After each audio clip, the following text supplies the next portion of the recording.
तुम अभागे नहीं, तुम अधूरे नहीं, तुम अभागे नहीं, बात इतनी सी है कि तुम जागे नहीं। तुम अधूरे नहीं, तुम अभागे नहीं, बात इतनी सी है कि तुम जागे नहीं। गुरु आए यहाँ, तुम जागो सभी, मांस खाओ ना कभी, दारू पियो ना कभी। गुरु आए यहाँ, तुम जागो सभी। इन 4 पंक्तियों से मैं आप लोगों से कहूंगा, तुम अभागे नहीं हो, तुम बड़े भाग्यशाली हो। इसलिए भाग्यशाली हो कि तुमने यहां का पाप यहीं धो लिया। और मैं दावे के साथ कह सकता हूं, इसमें 70% लोग ऐसे बैठे हैं जो निर्दोष और किसी प्रकार के गुनाहगार नहीं। ये मुझे विश्वास है, क्योंकि मैं भी कॉलेज में रहा हूं, मैंने देखा है तुम्हारी वेदना को मैं समझता हूं। जो गुनाहगार हैं वो बाहर घूम रहे होंगे और बेगुनाहगार आज यहाँ बैठे हैं। इसको देख करके मुझे बड़ा दुख होता है। इसलिए मैं तुम्हारे पास आया हूं मिलने के लिए। मैं बाहर रोड पर प्रवचन इन बड़े आदमियों को नहीं करता हूं। क्यों? ए नोट के पुजारी, मैंने तुम्हारा दिल देख लिया, तुम इंसान में इंसान ना देख सके, मैंने इन शैतानों में भगवान देख लिया। नोट का पुजारी कभी इंसान में इंसान नहीं देखता है। एक संत है जो इंसान के अंदर, एक शैतान के अंदर भी भगवान देख लेता है। तुम कोई शैतान नहीं हो, और शैतान हो भी तो तुम्हें आज आवश्यकता है इस बात की कि हमारे लिए कुछ मिले।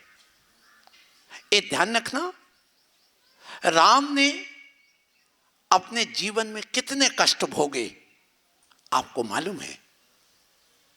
सबसे ज्यादा जीवन में उन्होंने कष्ट भोगे। उन्होंने कौन सा कसूर किया था कि उनको वनवास मिला? तो ये गुनाह के बिना भी एक कष्ट मिलते हैं। ये 14 साल की जेल थी किसको? एक मां की ममता के कारण से। कैकेयी के अंदर द्वेष भावना आ गई किसके प्रति? अपने बड़ी जो सौतन थी कौशल्या, उसके बेटे राम और अपने बेटे कौन? भरत के प्रति। एक के प्रति मोह जाग गया और एक के प्रति नफरत जाग गई। ये भाई भाई में अनादिकाल से होता आया है।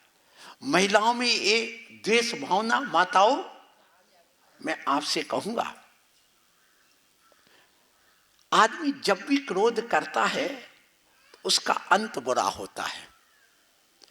और होता यह है कि जब वो क्षणिक गुस्सा आती है और तुम्हारे पति ने कुछ कहा, तुम्हारे कुछ परिवार वाले ने कुछ कहा और मैं गुस्सा आई और तुम लड़ने बैठ गई, बस वहां पर पुलिस आई, तुम्हें पकड़ के ले आई।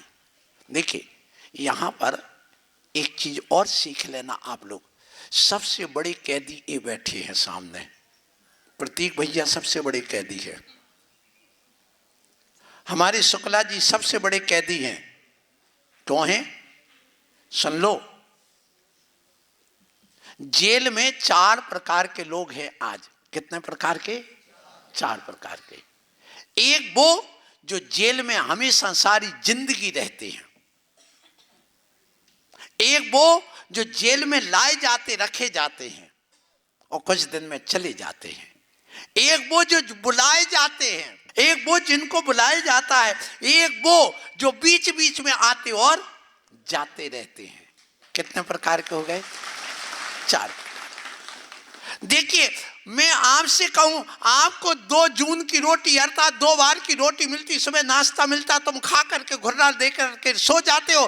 परंतु ये जो कुर्सी पर बैठे, जो वर्दी में खड़े, इनको डर लगा रहता है, ये रात भर सो नहीं पाते कि यदि कोई चला गया तो मेरी नौकरी छूट जाएगी और मेरा जीवन तबाह हो जाएगा। तो बताइए, सुख की चैन तुम जी रहे हो कि ये जी रहे हैं? बताइए। यहां रह करके सुख की चैन तुम जी रहे हो, और जेल में तुम्हें लाया कौन? लाया कौन? मैं भी आया हूं जेल में, तुम लाने वाला भगवान महावीर स्वामी ने कहा सिर्फ 5 का कारण हैं जो जेल में आदमी आता है। 5 कारण कौन से? पहला हिंसा। कौन सा प्रतीक भैया? हिंसा। थोड़ी गुस्सा आई, 2 थप्पड़ मार दिए, 1 डंडा मार दिया, हाथ पैर तोड़ दिए, पुलिस गई उठा लाई, तो पहला कारण क्या बना? हिंसा। तो भगवान महावीर स्वामी कहते अहिंसा का पालन करो, बस पहला कारण। आप हिंसा मत करो। जब यहां से तुम ये शिक्षा लेकर के जाना आज कि हम बाहर जाएंगे तो बदले की भावना से नहीं, बदलने की भावना से जाएंगे। बस एक सूत्र जब अपना लेना मेरी तरफ से, मैं बदले की भावना से नहीं जाऊंगा, मैं बदलने की भावना से जाऊंगा। मैं अपना जीवन बदल के जाऊंगा, क्योंकि मैंने जो अपराध किया है उसका फल मैंने यही भोग लिया। अपराध 2 प्रकार के होते, एक जो दुनिया की नजर में आता है और एक वो जो गुप्त अपराध होता है। ध्यान रखो, आप लोग किसी भी संप्रदाय को हो, हमें उससे कोई मतलब नहीं, क्योंकि संत किसी संप्रदाय का नहीं होता। संत तो परमात्मा का, खुदा का दिया हुआ बंदा होता है। इसलिए उसको जात ना पूछो, साधु की पूछ लीजिए ज्ञान, और मोल करो तलवार का, पड़ी रहने दो म्यान। सारे भेष तुम्हारे यहीं पड़े रहने दो, अंदर की उस ज्ञान की किरण को, उस अंदर के परिणामों को समझो। इसलिए मैं आप लोगों से कहना चाहूंगा कि आप लोग देख के विचार करना अपने जीवन में कि साधु की जात मत पूछना, पर आप अपने जीवन में उद्धार की बात करना।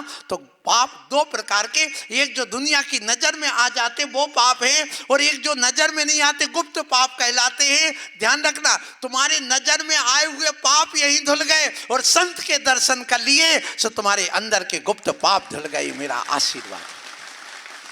इसलिए संतों को बार बार बुलाया जाता जेल में। ये ध्यान रखना, ये जेल आज कारागृह नहीं है, भले लिखा हो आज इसको सुधारा गृह बना दिया गया। तुम्हारे लिए यातना देने के लिए नहीं बुलाया, सुधारने के लिए। अंग्रेजों के समय यातना दी जाती थी, लोहे के वो गरम गरम सीखचे पर खड़ा कर दिया जाता था, उनके लिए डंडा मारा जाता था, महीनों भूखा लगा जाता था। आप देखिए जब आजाद हुआ था भारत, उस समय कितनी यातनाएं दी गई। बोले मुझे बताओ मेरे भाइयों, क्या तुम्हारे लिए यातनाएं ये देते हैं जैन साहब? बोलो, डंडा मारते हैं क्या? बोलो, जोर से बोलो तो। नहीं मारते ना? क्या तुम्हें गाली देते हैं? बोलो, नहीं देते। तुम्हारे लिए रोटी लाके देते हैं, पानी ला करके देते हैं, वो नहीं तो उनकी आज्ञा से मिलता है, भोजन मिलता है। क्यों? और हमें बुलाया क्यों? हम क्यों आए? हम भी इसलिए आए हैं कि उनका लक्ष्य है कि तुम सच्चे इंसान बन जाओ, अच्छे इंसान बन जाओ, अच्छा अपना जीवन परिवर्तित कर दो, राम का आदर्श तुम्हारे जीवन में आ जाए, रावण पना निकल जाए। बस तुम्हारा जेल में रखने का उद्देश्य यही है, और कोई उद्देश्य नहीं। ये भी इंसान है, ये भी इंसान है, शैतान नहीं है। इनके अंदर दया है। शुक्ला जी से पूछिए कितनी दया है, वो तो ब्राह्मण है, उनके अंदर तो और दया भरी हुई। और ये तो जैनी है जिनके अंदर अहिंसा भरी हुई। तो जेल में लाने का पहला कारण है अहिंसा। दूसरा, भगवान महावीर स्वामी कहते तुम क्यों आए? तो झूठ बोला और बस पकड़े गए। आपने झूठे दस्तावेज बनाए, आपको जमा कर दिए, सरकार गई पकड़ लिया, बस आपको जेल में भेज दिया। तो दूसरा कारण क्या हो गया? झूठ। ये 2। तीसरा कारण है चोरी। ध्यान रखना, जिस समय व्यक्ति अपनी जाति को, अपने धर्म को, अपने ईमान को, अपने कहना चाहिए स्वाभिमान को, अपने परिवार को, इज्जत को, सबको भूल जाता है, उसको मूल्यहीन समझने लगता, और पैसे को जब मूल्य देने लगता है, उस पैसे को तो मूल्यवान बना देता, अपने जीवन को, अपनी इज्जत को जब भूल जाता है, तब वह चोरी करने के लिए जाता है कि बस मुझे पैसा चाहिए, पैसा चाहिए, पैसा चाहिए। ध्यान रखना, ये कुर्सी पर बैठे हुए तुम्हारे कष्ट को नहीं समझ सकते, तुम्हारे कष्ट को मैं समझ सकता हूं। क्यों समझ सकता हूं? कि मैं एक बार भोजन करता हूं। आपको मालूम है आप लोग 2 बार भोजन करते, हम कितने बार करते? भूख क्या होती मैं जानता हूं। हम बीच में एक भी बार हम बीच में पानी नहीं पीते। सिर्फ भोजन के समय पानी उसी समय, दूध उसी समय, जो भी लेना उसी समय लेते। बीच में 24 घंटे एक मुख में कहना चाहिए कि पानी की बूंद चली जाए तो उपवास करना पड़ता हमें बीच में। तो प्यास क्या होती है मैं जानता हूं। हमारे पास कोई वस्त्र नहीं, तुम्हें तो ये कंबल और दरी चटाई मिलती है बंधु, हम तो इसी पार्टी पर बैठते हैं। ठंड क्या होती है मैं जानता हूँ। ये कुर्सी पर बैठे हुए एसी में रहने वाले नहीं जान सकते तुम्हारी वेदना को, इसलिए मैं सबसे ज़्यादा जेल में जाता हूँ। अभी तक मैं 54वीं बार जेल में आया हूँ। कितने बार? तुम तो एक बार आए होगे, मैं तो 54 बार आ चुका। लगभग 50 जेल में अभी तक प्रवचन करता हूं। इस जेल में दूसरी बार आया हूं 2019 में। हमारे डॉक्टर साहब स्वयं यहाँ पर लाए थे कोरोना के 4 दिन पहले, और मैं यहाँ पर कह के गया था। पुनः इसी जेल में फिर से आया हूँ और बार बार मुझे बुलाते हुआ। एक बार तो मुझे यहाँ लखनऊ जेल में 3 दिन रखा। बोले महाराज आपको 3 दिन नहीं रहना, और 3 दिन मैंने भोजन किया वहाँ, और 3 दिन ऐसा भोजन किया जो तुम भोजन करते वो मैंने भोजन किया वहाँ पर।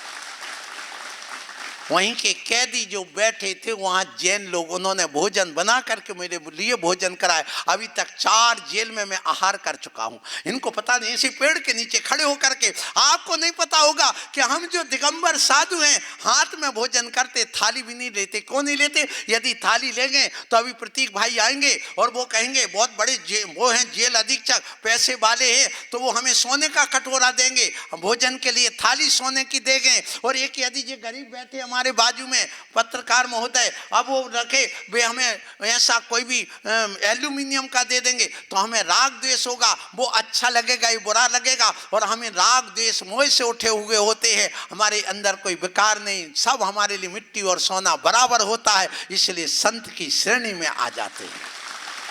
इसलिए उससे बचने के लिए और खड़े होकर के एक बार भोजन करते हैं। वही भी ये जो बाल है ना, ये अपने हाथ से यूं यूं पकड़ के निकालते, नाई से नहीं कटवाते। ध्यान रखना, क्योंकि जब नाई आएगा वो कहेगा यूं करो तो हमें यूं करना पड़ेगा, उसकी आज्ञा का पालन करना पड़ेगा। लेकिन ये खुदा का बंदा सिर्फ खुदा की बात मानता है और किसी की बात नहीं मानता। ये ध्यान रखो। इसलिए हम तुम्हारी बात नहीं मानेंगे। क्यों? खुदा के मार्ग पर, क्योंकि खुदा ने हमें नंगा भेजा है मानने वाले।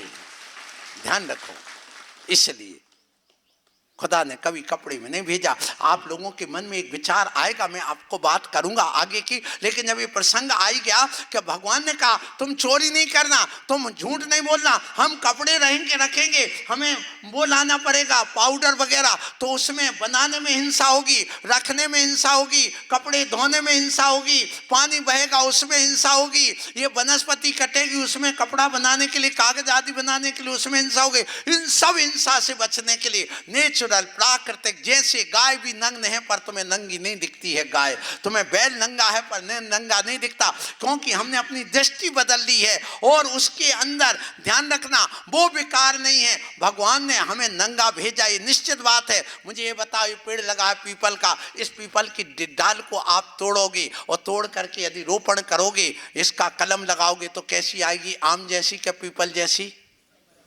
बोलो। और बट वृक्ष की यदि डाल को तुम रोपोगे तो कैसी आएगी? बट वृक्ष जैसी।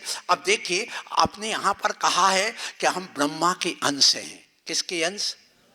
किसके अंश? खुदा की संतान है। ठीक है ना?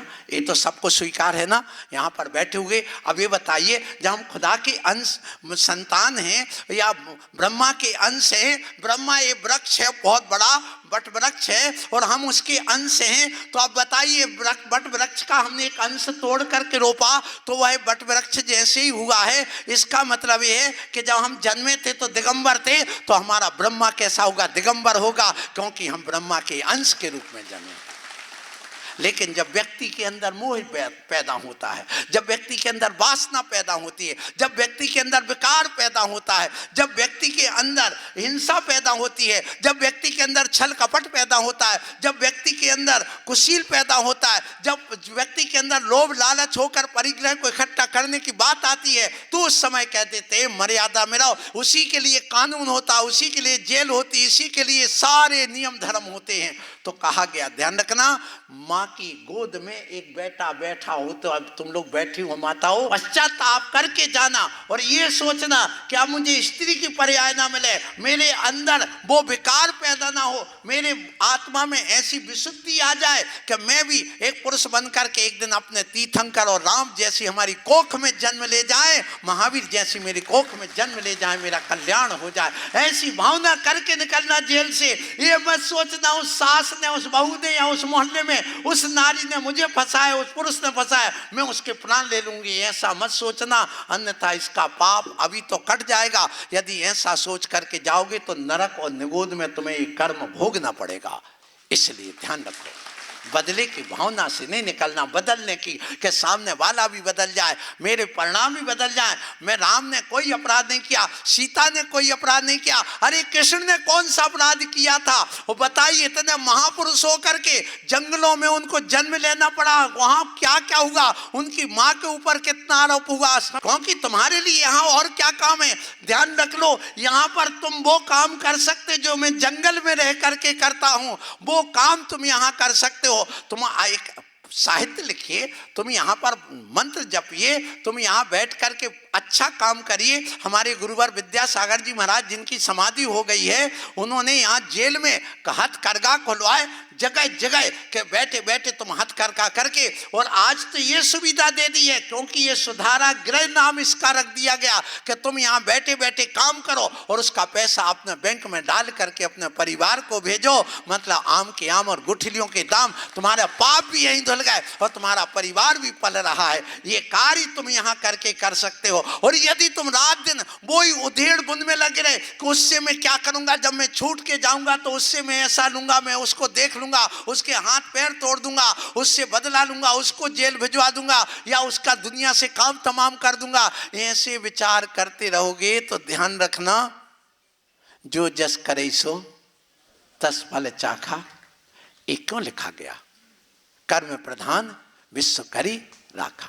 बैठे बैठे तुम ऐसे कर्म क्यों करते हो, क्यों ऐसा सोचते हो? सोच लो, चलो मैंने इस भाव में नहीं किसी और भाव में किया होगा, क्योंकि इस जन्म में ना सही पर भाव में मिलता है। अपनी अपनी करनी का फल सबको मिलता है, सबको मिलता है। उसको भी मिलेगा जो बाहर घूम रहा है राजा बन करके, और जो हंस रहा है उसको भी मैं समझ लूंगा और जान लूंगा, तुम भी जान लोगे। और उसके बाद ठीक है, उसका कर्म था भी पुण्य कर्म का उदय था, जब तक तेरे पुण्य का बीता नहीं करार तब तक तुझको माफ है चाहे अवगुण करो हजार। तेरे पुण्य का भी घड़ा अभी खुला हुआ है, पाप का घड़ा तेरा नहीं भरा, एक दिन जरूर भरेगा, क्योंकि भगवान के द्वार में देर है अंधेर नहीं। यहाँ पर न्याय होता है भगवान के द्वार पर। यहाँ भले तुम्हारे अन्याय हो जाए, लेकिन भगवान के द्वार पर कभी अन्याय नहीं होता, परमात्मा के द्वार पर कभी अन्याय नहीं होता, खुदा के द्वार पर कभी अन्याय नहीं होता है। इसलिए मैं आप लोगों से कहूँगा कि आप अपने कर्म को भोग लिया, चलो यही कि यहीं काट करके मैं जा रहा हूँ, सो आप अपने जीवन में झूठ मत बोलना, क्योंकि झूठ बोल करके यदि हमारा एक काम होगा ये हम लोगों को समझाएगा। सो मैं आप लोगों से कह रहा था, उस झूठ से बचने के लिए, हिंसा से बचने के लिए, पाप से बचने के लिए, और ध्यान रखो जो मैं आपसे आज यहाँ कहता हूँ, मैं नग्न दिगंबर अवस्था में तुम्हारे सामने बैठा हूँ। और ध्यान रखना, जब एक माँ अपने बेटे को जन्म देती है, वह बेटा उस गोद में पलता है, उस गोद में स्तनपान करता है, उस स्तन को पकड़ करके स्तनपान कर रहा है। ये बताओ माताओं, क्या उस शिशु के अंदर विकार होता, वासना होती है क्या? बोलो, क्या तुम्हें होती उसके प्रति? तो इसका मतलब जब हम जन्मे थे हमारे अंदर छल नहीं था, हमारे अंदर कपट नहीं था, हमारे अंदर विकार नहीं था, हमारे अंदर वासना नहीं थी, और हम ब्रह्मा के अंश के रूप में जन्मे, खुदा के बंदे के रूप में जन्मे। इसका मतलब हमारा वो ब्रह्मा और खुदा निर्विकार वासना से रहित है, परम वीतरागी है, परम महान है। ये सिद्ध अपने आप हो जाता है। इसलिए कहा जाता, यदि तुम ऐसे निर्विकार रहो तो दिगंबर रहना, और यदि तुम्हारे अंदर ही विकार आ जाए, वासना आ जाए, तो कपड़े में रहना नहीं तो सारी मर्यादाएं भंग हो जाएंगी।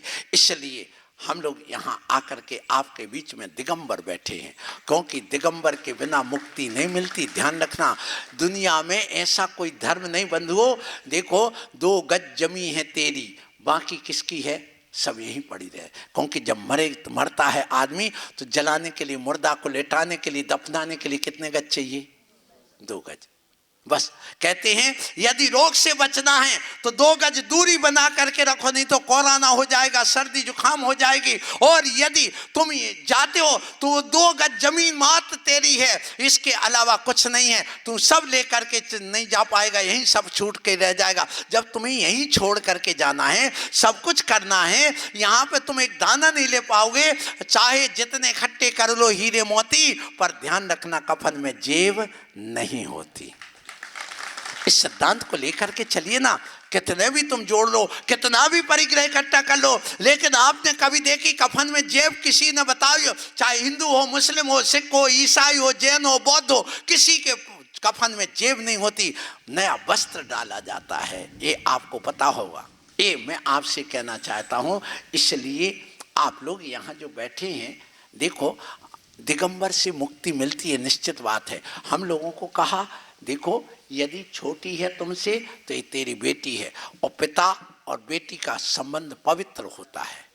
फिर यदि बराबरी की है तो तेरी बहन है, और बहन और भाई का रिश्ता पवित्र होता। और बड़ी है तेरी माँ है, माँ और बेटे का संबंध पवित्र होता। ये 3 संबंध ले करके चलता हूँ, इसलिए तुम्हारे बीच में दिगंबर बैठा हूँ। और दूसरी बात, ये वस्त्र क्यों उतार दिए? ध्यान रखना, क्योंकि बिना वस्त्र उतारे कभी मुक्ति नहीं मिलती, मोक्ष नहीं मिलता। इसलिए आप बाहर जाओगे, मिलेंगे, सब मिलेंगे, आपको लिए बहुत सारे महात्मा मिलेंगे। अभी मैंने मंगलाचरण में कहा था, लोक के सब साधुओं को नमस्कार हो। हम तो इस भावना को लेकर के चलते कि संसार के सारे साधुओं को लेकर के ही जैन दर्शन की विशेषता होती है। यही इसमें सबसे महत्व दिया गया कि आप बाहर की इस चीज को मत देखो, इस शरीर को मत देखो। शरीर तो सूर्य के समान नहीं है, आत्मा हमारी सूर्य के समान है। अब सूर्य का प्रकाश सारा सबको दे रहा है, ऐसी हमारी आत्मा है। पर जो जैसा आपके सामने कांच लगा दिया जाए, इस खिड़की में लाल कांच लगाओगे तो अंदर प्रकाश कैसा आएगा? लाल। हरा लगाओगे तो हरा, नीला लगाओगे तो नीला, पीला लगाओगे तो पीला, जैसा लगाओगे वैसा। इसी प्रकार से हम सब इस सूर्य के समान एक ब्रह्मा के दिए हुए, भगवान के दिए हुए अंश हैं, हम खुदा के दिए हुए बंदे हैं। उसके बावजूद भी यदि हम जैसा चश्मा लगा लेते वैसा हमें दिखने लगता है। अरे आत्मा की कोई ध्यान रखना, जो है ना, आत्मा की अकल होती है, शकल नहीं होती है। आत्मा तो अकलवान होती है। अपनी अकल लगाओ ना, शकल में क्यों लगे हो? तुमने कोई सी सुंदर सी लड़की देखी, महिला देखी, तुम उससे प्रभावित हो गए, उसकी ओर तुम चले गए, उससे अपने वासना की बात करने लगे। मुझे ये बताओ, थोड़े से अपने मन को बचा लेना, बस, और कुछ नहीं। क्योंकि जेल में लाने का भगवान महावीर स्वामी कहते कारण क्या है? वासना भी एक कारण है जिसके कारण से जेल में आते हो। और वासना ये मन की उपज है, आत्मा की ध्यान नहीं, आत्मा की नहीं। क्यों? ये बताइए मुझे ये बताओ, तुम्हारे सामने 4 नारियां हैं, एक तुम्हारी बेटी है, एक तुम्हारी माँ है, एक तुम्हारी बहन है, 3 दोनों से पूछ रहा हूं। और इसके अलावा एक बाजारू कोई बाहर की सुंदर नारी खड़ी है, स्नान कर रही है। अब बताइए, आप घर गए और घर जाने के बाद तुम्हारी बेटी यदि स्नान कर रही होती कपड़े उतार करके भी, तो तुम क्या करोगे? समझा दोगे बेटी है नहा रही है, पीट करके बाहर आ जाओगे। कल समझा लोगे कि ना? उस समय तुम्हारे अंदर वासना आई क्या? बिल्कुल भी नहीं है। दूसरी बात, तुम्हारी माँ स्नान कर रही है, उस समय वो पूरे कपड़े उतार करके बिल्कुल नग्न हो करके सब कपड़े से साफ कर रही है, उस समय भी देख करके कहोगे माँ है, तुम्हारे अंदर विकार नहीं आएगा, मन में आत्मा में कहीं विकार नहीं आएगा। और तुम्हारी बेटी है, बहन है, तो भी तुम समझा लोगे। अब 3 जगह समझा लिया, माने तुमने अपने मन को अपने बस में कर लिया, मन को समझा लिया, विकार नहीं आया। तो जब बाहर जो नारी तुम जा रही थी उसको और तुम समझा लेते एक बार, तो तुम ब्रह्मचारी बन करके तुम अपना कल्याण कर लेते, जेल में नहीं जाते। बस इतना ही तो करना। जब 3 बार तुमने समझा लिया, वहां विकार नहीं आया, इसका मतलब यह है कि हम मन को समझाएं तो किसी भी नारी के प्रति हमारे अंदर विकार नहीं आ सकता। यही तो भगवान ने कहा है, यही तो अल्लाह और खुदा कह रहा है, यही तो परमात्मा कह रहा है, यही तो ईश्वर कह रहा है, यही तो तीर्थंकर कह रहा है, यही भी तो अरहंत कह रहा है, यही आचार्य कह रहा है, ये सारे संसार के संत यही कहते। बस एक बार अपने मन को समझा लो, मन की तरंग मार ले, बस हो गया भजन, और बिगड़ी आदत बुरी सुधार लो, बस हो गया भजन।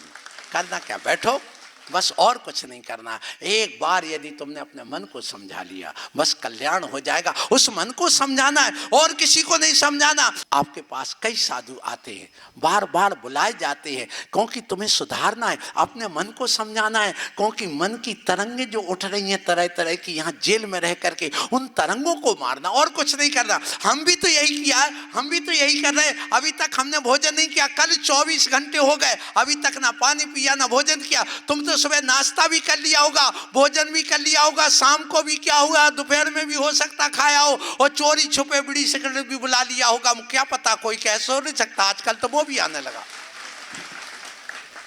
ध्यान रखना। मुझे ये बताओ, राम वन में रहे कितने साल?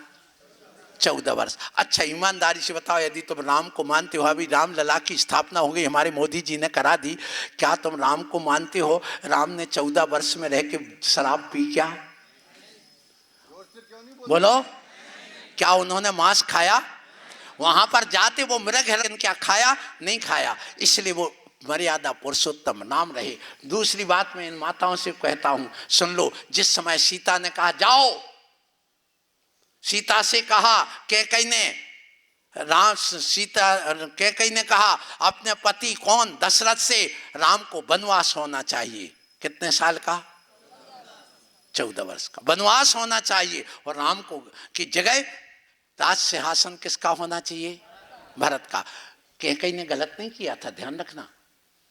हर माँ चाहती कि मेरे बेटे को राज सिंहासन मिले, चाहती कि नहीं? बोलो, चाहती ना? हर माँ चाहती है। हर माँ अपने बेटे के उत्थान चाहती है, हर माँ अपने बेटे को ऊपर ले जाना चाहती है। फिर आप अपनी उस माँ के प्रति क्यों नहीं ममता रखते हो? कि माँ के प्रति क्यों नहीं अपना तो रखते? क्यों आप उसको मारते हो? हमने देखा कई बार कि जब तक माँ बाप जिंदा रहते हैं तब तक उनसे लड़ाई झगड़ा, एक एक इंच जमीन को लेकर के, एक एक ग्राम सोने को लेकर, एक एक ग्राम चांदी को लेकर के झगड़ते हैं, लड़ते हैं, एक एक दाने को लेकर के लड़ते झगड़ते हैं। और इसके बाद में ना भोजन की पूछते ना पानी की पूछते।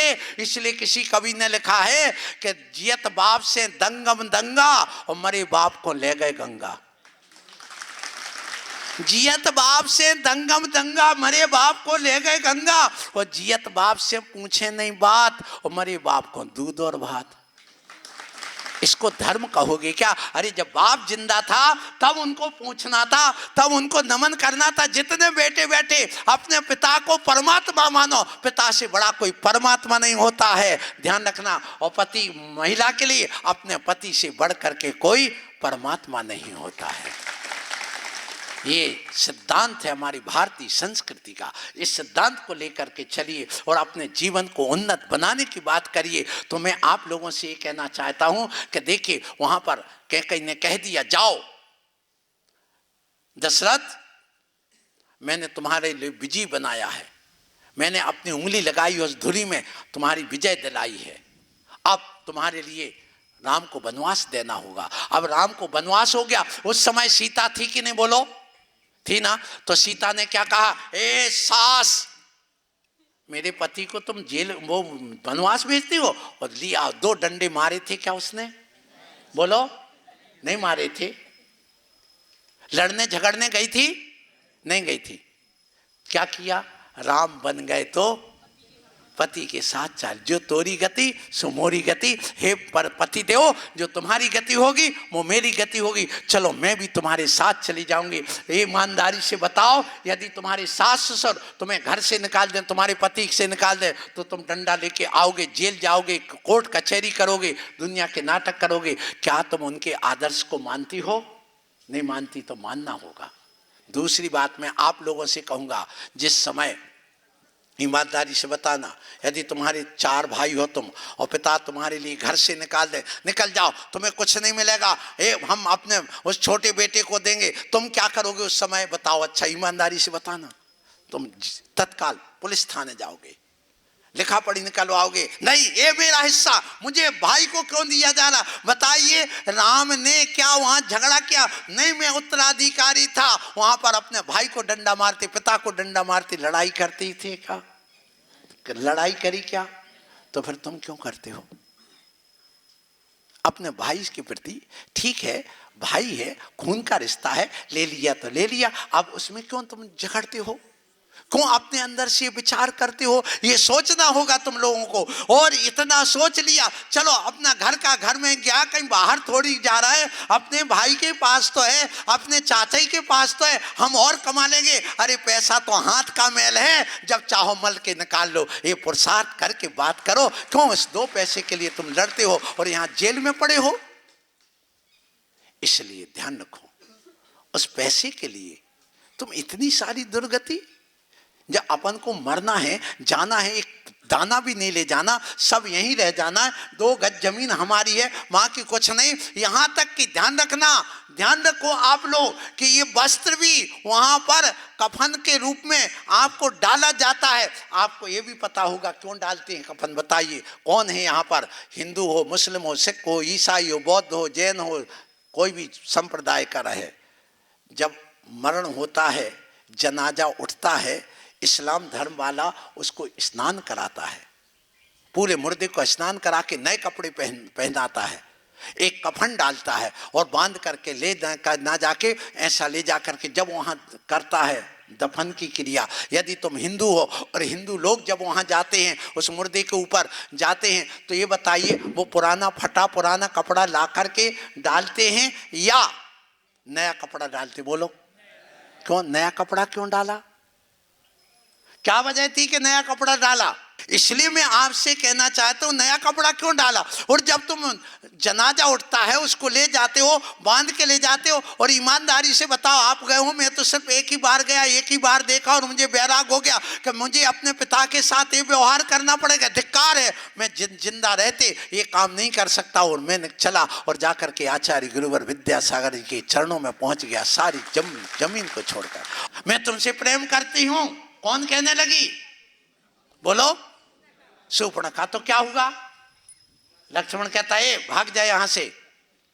इतनी सुंदर, बड़े बड़े नाखून, और उसको लगा मेरा अपमान हो गया। ऐसा कोई कि जो आपने कहे, श्याम कहे कि मैं तो तुमसे प्रेम करती, वो ठुकरा दे सामने वाला। मेरी इज्जत का वो सवाल की बात आ गई, इज्जत की, मुझे ठुकरा दिया। राम को देखा, उससे मोहित हो गई, उससे भी कहती मैं तुमसे प्रेम करना चाहती। बोले भाग जा, मैं इसके लिए नहीं आया हूं, मेरी पत्नी है, मैं पराई नारी पर कभी गलत दृष्टि नहीं डालता हूं। ये है राम का आदर्श। ईमानदारी से बताओ, ईमानदारी से बताना, यदि कोई नारी तुमसे अकेले में मिल जाए तो तुम क्या करोगे? बस यहीं पर प्रश्न चिन्ह खड़ा हो जाता है। वो तो सामने कह रही तुमने चाहते हो, तुम तो लुक छिप करके गलत काम करने की कोशिश करते हो। बलात्कार की बात यही कहलाती है, जबरदस्ती करना। इस वजह से भी कई लोग यहाँ जेल में आकर के सड़ते हैं। इसलिए ध्यान रखो, ये हम रामायण क्यों पढ़ते? इसलिए कि उनके आदर्श को अपने जीवन में हम अपना सकें। हमको रामायण इसलिए पढ़ते हैं, हम अपना जो क्या बोलते हैं पुराण ग्रंथ इसलिए पढ़ते हैं, हम आयत इसलिए पढ़ते हैं, हम यहाँ पर कुरान इसलिए पढ़ते हैं कि उनके आदर्शों को अपने जीवन में उतार करके उन जैसे बन सके, इसके लिए हम करते हैं। अब देखना दूसरी बात, रावण वहां पर शूर्पणखा चली गई। अब उसने जाकर के त्रिया चरित्र दिखाया अपने भाई के सामने। रावण आया किसके सामने? बोलो किससे बदला लेने? राम और लक्ष्मण। अब उसने किसको देखा? सीता को। वो उस पर मोहित हो गया, वो उस पर मोहित हो गया। देखिए विचार करो, मैं आपसे पूछता हूं, क्या तुम रावण को की तरह बनना चाहते कि राम की तरह बनना चाहते? रावण की तरह बनोगे तो जेल में पछड़ोगे, और यदि राम की तरह रहोगे तो तुम पूजे जाओगे, तुम्हारे चरण पूजे जाएंगे, तुम्हें नमन किया जाएगा। अब एज यू लाइक, जो तुम्हें पसंद आए वो करो। जेल से छूटने के बाद में रावण का व्यवहार नहीं, किसका व्यवहार? राम का व्यवहार करना, उनके आदर्शों को अपने जीवन में अपनाना, उन जैसे बनने की कोशिश करना। इसलिए ध्यान रखना कि वहां पर रावण ने सीता को देखा, मोहित हो गया। क्या तुम दूसरी नारी को देख करके मोहित होते हो? और मैं यहाँ कहूंगा, क्या तुम शूर्पणखा बनना चाहती हो? नहीं तो सीता बनो ना, तो तुम देवी कहलाओगे, पूजी जाओगी। हे माताओं, तुम्हें जेल से अभी मुक्ति मिल जाएगी। और तुम्हें ऐसा नियम ले लो, मैं अभी कहता हूँ जेल अधीक्षक साहब से, और वहाँ पर जो जो तुम्हारे बैठे रहते कौन, क्या नाम से निर्णय देने वाले जज साहब, उनसे कहूँगा ये गुनाहगार हैं, इन सबको छोड़ दो, मेरा आशीर्वाद है कभी ऐसा काम नहीं करें। ये राम है, ये हनुमान है, ये खुदा के बंदे हैं, ये तो लव और कुश है, इनके अंदर कोई अपराध नहीं है। मैं तुम्हारी तरफ से इबादत करता हूँ, तुम्हारी तरफ से भगवान से प्रार्थना करता हूँ, हे भगवान इनमें इतनी सद्बुद्धि, इतनी शक्ति, इतना ज्ञान देना कि ये भी एक दिन राम और हनुमान, महावीर और खुदा बने और इनका जीवन में कल्याण हो। बस ये मैं भावना लेकर के तुम्हारे बीच में आया हूँ और कुछ लेकर के नहीं आया हूँ।